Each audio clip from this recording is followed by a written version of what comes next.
الحمدللہ رب العالمین والصلاة والسلام علی رحمت للعالمین اما بعد فاعوذ باللہ من الشیطان الرجیم بسم اللہ الرحمن الرحیم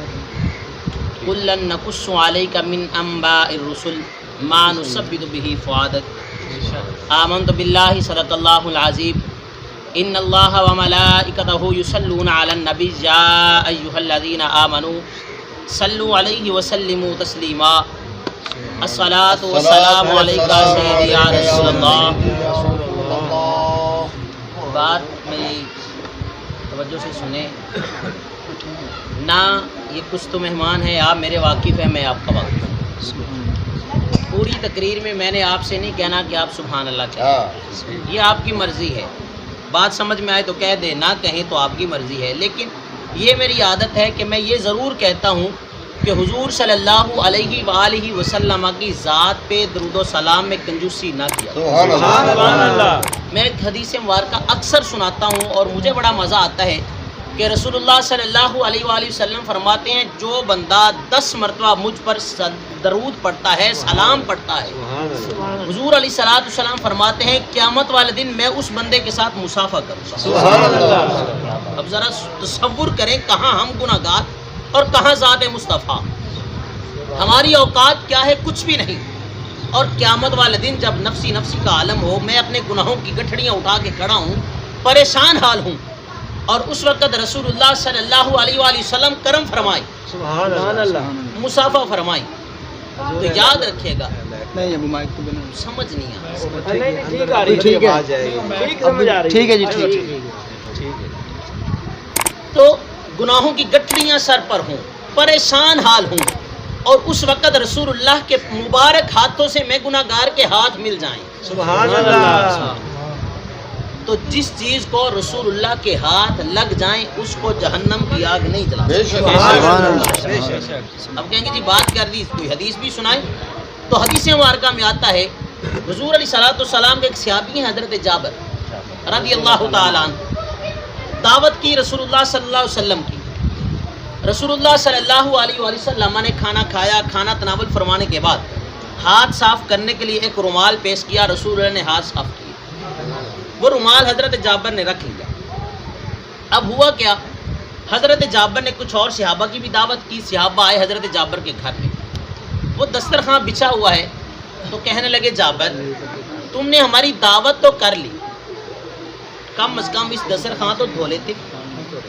اس کو تو دھونا تھا، یہ میلا ہو گیا۔ سبحان اللہ۔ حضرت جابر نے فرمایا 1 منٹ، وہ دسترخوان اٹھایا اور اس کو جا کر جلتے ہوئے تندور میں ڈال دیا۔ سبحان اللہ۔ اب وہ کہنے لگے جابر غصہ کر گئے ہو، ہم نے تمہیں جلانے کے لیے تھوڑی کہا تھا، کوئی بات نہیں، توجہ آپ تھوڑی سی میری جان، کوئی بات نہیں، میلا تھا نا، کوئی بات نہیں، آپ ہم نے کب کہا تھا کہ آپ اس کو جلا دیں؟ کہا 1 منٹ صبر تو کرو۔ تھوڑی دیر کے بعد گئے، ہاتھ ڈالا، اور میں آپ سے پوچھتا ہوں تندور جل رہا ہو، ہاتھ ڈالے تو کیا ہاتھ جلتا ہے کہ نہیں؟ ہاتھ ڈالا تندور میں، دسترخوان کو اٹھایا، صاف ستھرا سفید ہو گیا۔ سبحان اللہ۔ وہ کہنے لگے جابر یہ معاملہ کیا، آگ کا کام جلانا ہے، آگ نے اس کو جلایا کیوں نہیں؟ تو حضرت جابر کہتے ہیں کیسے جلائے، اس کو ہاتھ مصطفیٰ کے لگے، اس کو ہاتھ مصطفیٰ کے لگے ہیں، تو جس کو ہاتھ مصطفیٰ کے لگے اس کو دنیا کی آگ نہیں جلا سکتی، تو جہنم کی آگ کیسے جلا؟ یہ حدیث میں نے آپ کو سنا دیا، اب آپ کی مرضی ہے آپ پڑھیں یا نہ پڑھیں۔ الصلاۃ والسلام علیکہ سیدی یا رسول اللہ، الصلاۃ والسلام علیکہ سیدی یا حبیب اللہ، الصلاۃ والسلام علیکہ سیدی یا النبیین وعلی آلک واصحابک سیدنا و مولانا یا حضرت محمد رسول اللہ صلی اللہ علیہ وآلہ وسلم۔ آواز دی تو رحمت سرکار رک گئی، سبحان اللہ، آواز دی تو رحمت سرکار رک گئی، دل پہ جو چل رہی تھی تلوار رک گئی، سبحان اللہ، آواز دی تو رحمت سرکار رک گئی، دل پہ جو چل رہی تھی تلوار رک گئی، جاتا ہوا وقار ملا ان کے نام سے،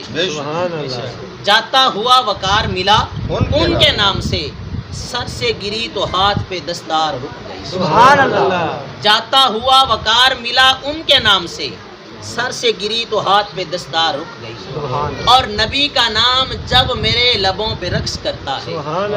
نبی کا نام جب میرے لبوں پہ رقص کرتا ہے، لہو بھی میری شریانوں کے اندر رقص کرتا ہے۔ نبی کا نام جب میرے لبوں پہ رقص کرتا ہے، لہو بھی میری شریانوں کے اندر رقص کرتا ہے، وہ چاہیں تو صحرا میں بھی پانی پلا دیں پیاسوں کو، وہ چاہیں تو صحراؤں میں بھی پانی پلا دیں پیاسوں کو، ان کی انگلیوں کے اندر سمندر رقص کرتا ہے، ان کی انگلیوں کے اندر سمندر رقص کرتا ہے، اور زمین و آسماں بھی اپنے قابو میں نہیں رہتے، زمین و آسماں بھی اپنے قابو میں نہیں رہتے، تڑپ کر جب محمد کا کلندر رقص کرتا ہے، تڑپ کر جب محمد کا کلندر رقص کرتا ہے، نبی کا نام جب میرے لبوں پہ رقص کرتا ہے، لہو بھی میری شریانوں کے اندر رقص کرتا ہے۔ اللہ خلق کائنات کی حمد و ثنا کے بعد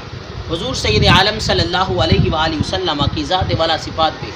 ہدیہ درود و سلام کے بعد اللہ خلق کائنات کی پاک اور مقدس بارگاہ میں دعا ہے اللہ تعالی ہماری حاضری کو اپنی بارگاہ میں قبول فرمائے۔ یہ خوش قسمتی ہے کہ ہم حضور علیہ الصلوۃ والسلام کے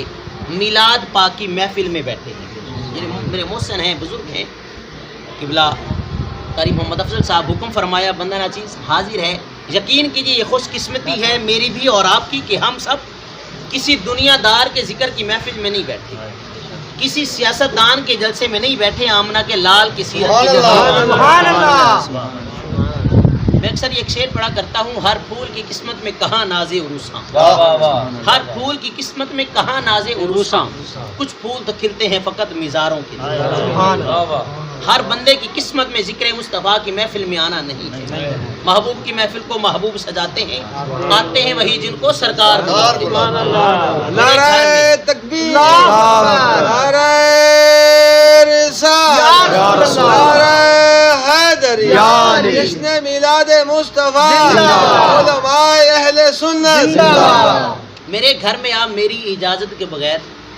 نہیں آ سکتے، میں اجازت دوں گا تو میرے گھر میں آئیں گے نا، تو یہ کیسے ہو سکتا ہے رسول اللہ کے ذکر کی محفل میں آپ رسول اللہ کی اجازت کے بغیر آ جائیں؟ سبحان اللہ۔ وہاں سے منظوری ہوتی ہے تب ہم ذکر مصطفیٰ کی محفل میں آتے ہیں، اور یہ خوش قسمتی ہے